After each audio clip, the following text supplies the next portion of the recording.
Okay, great. Am I okay to start?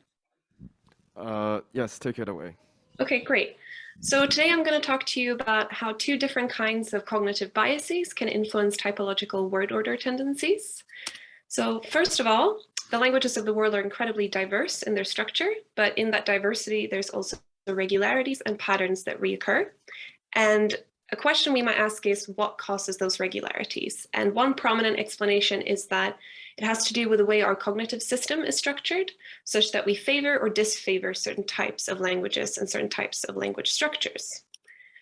And one typological pattern that's been argued to be caused by that kind of bias is harmony. And what I mean by harmony is the consistent ordering between heads and dependents in a language. So here, for example, we can see this illustrated with the ordering between verbs and objects and adpositions. So languages that have VO order tend to have prepositions, and languages that have OV order tend to have postpositions. So this is counts of languages taken from Walls. And as we can see, those harmonic languages are the most common by far. And something to note about this kind of bias is that it requires the system to be in place in order for us to evaluate if a system is harmonic or not. So in order for us to know if a language is harmonic in terms of, for example, verb phrases and adpositional phrases, we need to see examples of both of those things. So part of the system needs to be in place in order for us to evaluate it. And experimental work which has found evidence that this bias is active in individuals has done this using artificial language learning experiments. And in those experiments, participants have been found to learn harmonic systems more readily or extend harmonic systems more than disharmonic systems if they're taught variable word order. They tend to extend them in the direction of harmony. And while harmony is generally a quite robust typological trend, there are exceptions to this, and one exception concerns two noun phrase dependents, so adjectives and genitives. So if we look at the same kind of count data as we did for verb phrases and adpositional phrases, we find that while the two harmonic orders are common, there's also this non-harmonic order which places nouns before adjectives but after genitives, which is really common as well. And so we might wonder why harmony fails in this instance. And one possibility is that there's this other kind of cognitive bias. So we have some biases that might affect the system at large, like harmony, and other biases that whereby specific kinds of linguistic items or specific categories of linguistic items have their own ordering preferences that are specific to them. And these kinds of biases could be motivated by factors which are sort of external to syntax and more related to things like processing or the semantics of the given constituents at any given time.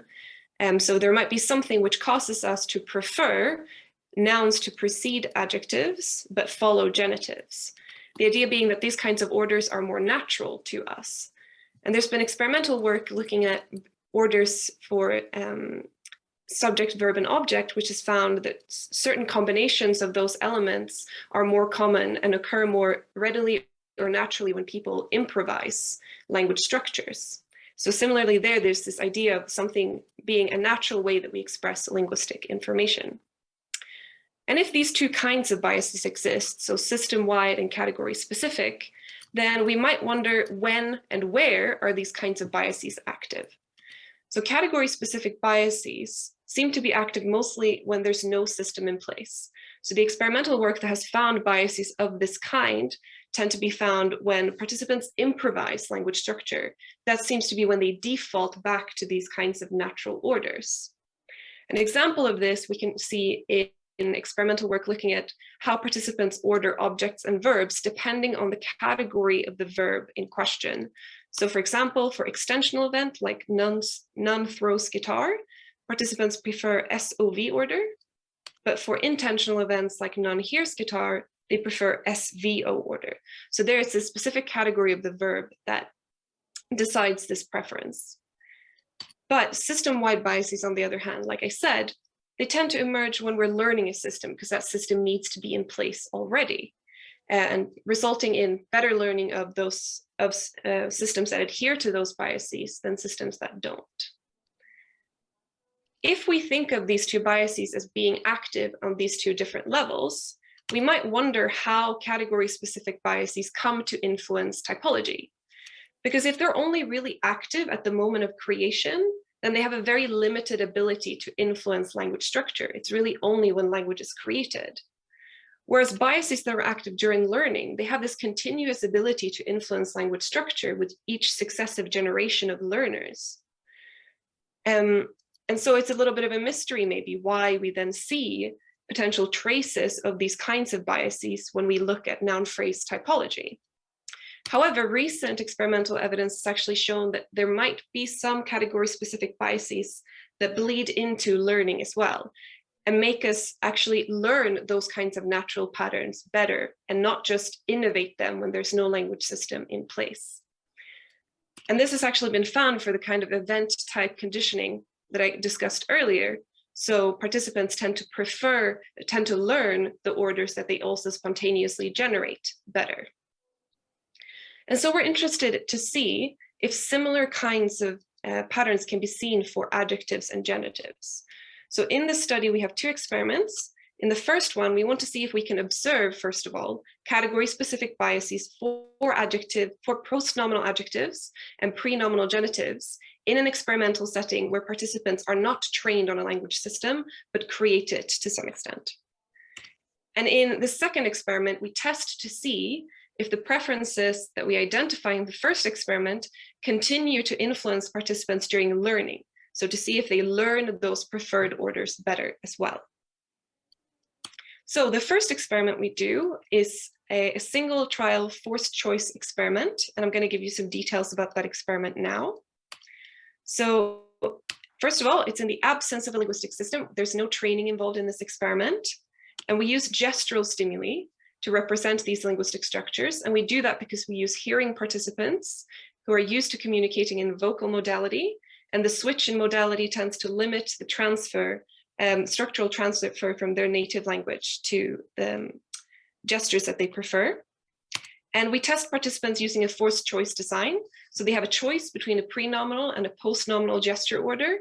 And that's how they show their preference by selecting one of those two orders. We recruited 384 participants and 720 after exclusions from Prolific, and they were all native English speakers. In this experiment, there were two conditions. You could either be assigned to an adjective condition or a genitive condition. I'm going to give you an example of what an adjective forced choice trial would have looked like. So participants would have seen something like this, and they were told to select the video that they thought best represented the meaning that was highlighted. And the videos differed only in the order between the two objects. And these would have looped in synchrony until participants made a choice. And similarly, you have a genitive trial, which you have similar kinds of videos, similar meanings, but meanings are things like the Cyclops' scarf and things like that.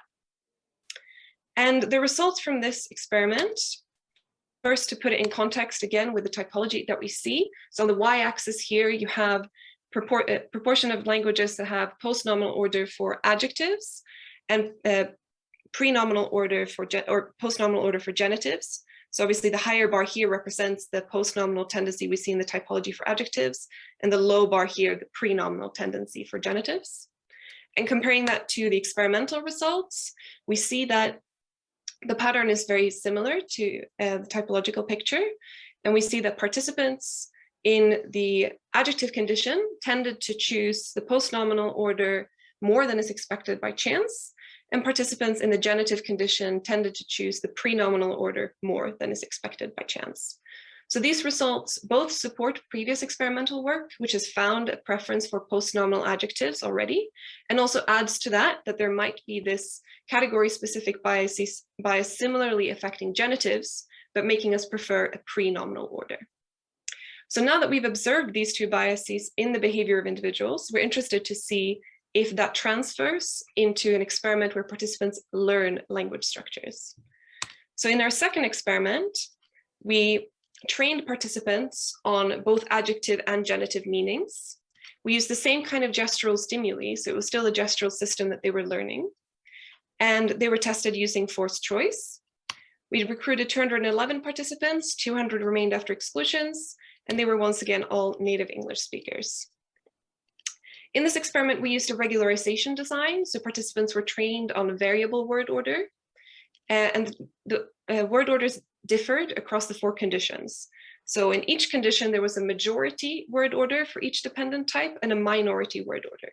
So for example, in the natural condition here, participants would have seen adjective meanings represented with a post-nominal order 75% of the time and a pre-nominal order 25% of the time.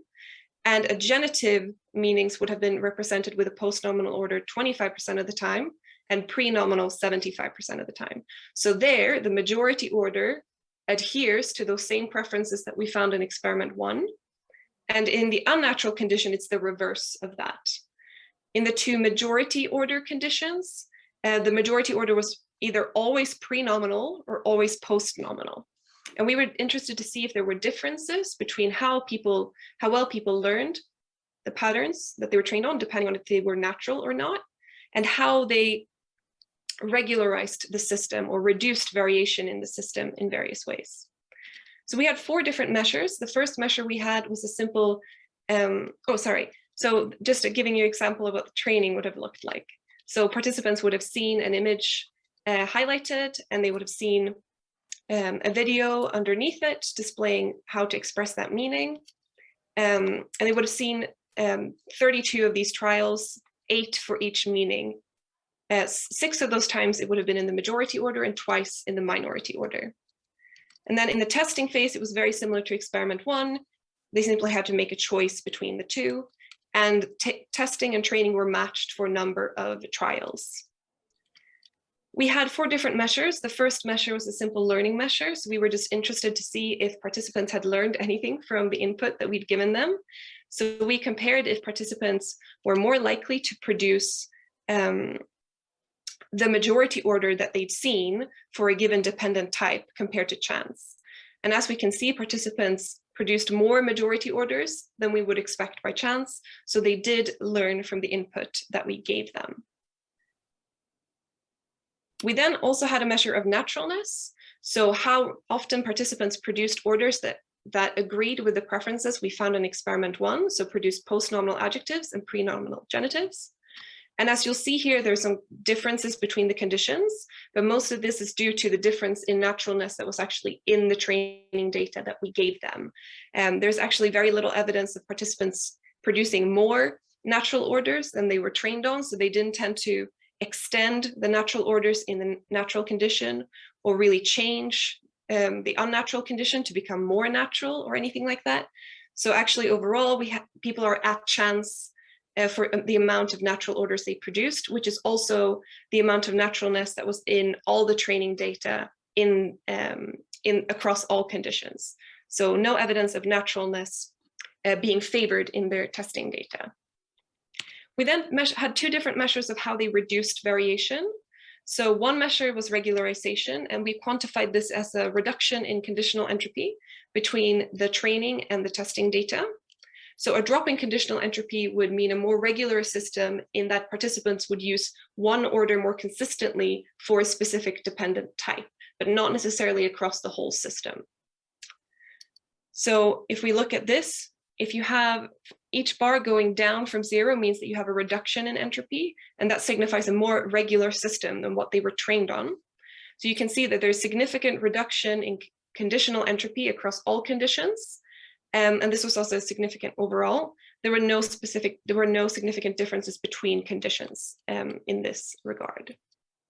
We also measured harmony, and harmony in this instance meant participants choosing the same gesture order across the full system. So always post-nominal or always pre-nominal, independent of dependent type. And we quantified this as a reduction in overall entropy between the training data and the testing data. And the graph here is going to look very similar. So anything below 0 signifies a reduction in entropy, so a more harmonic system. And as you can see, we found this in 3 of our conditions, but not in the majority post-nominal condition. But overall, we see participants introducing more harmony into the systems that they were trained on. Overall, the results from experiment 2 showed us that participants are able to learn the systems that they're trained on to some extent, and that they don't show a reliable preference for the natural orders. So they didn't regularize those the natural patterns more readily. They didn't change the unnatural patterns to become more natural. And overall, participants reduced variation in one of two ways or both. And that was by either regularizing them, so using one order consistently for both dependent types, or by harmonizing, except in the majority post-nominal condition. So if we return to the main question we were asking is, are category-specific biases active in learning? And it seems that it's not the case for these two dependent types here. So they didn't show a clear preference in learning for natural orders versus unnatural orders. And this then contrasts with the study on event type that I discussed earlier. And one possible reason is that the biases we're dealing with here are comparatively weaker. So the pressure for having a post-nominal adjective or a pre-nominal genitive could be weaker than the pressure for having specific orders of objects and verbs, depending on the event type. And it could also be that the more complex system that we trained participants on in experiment 2 failed to activate the correct categories to actually activate these biases as well.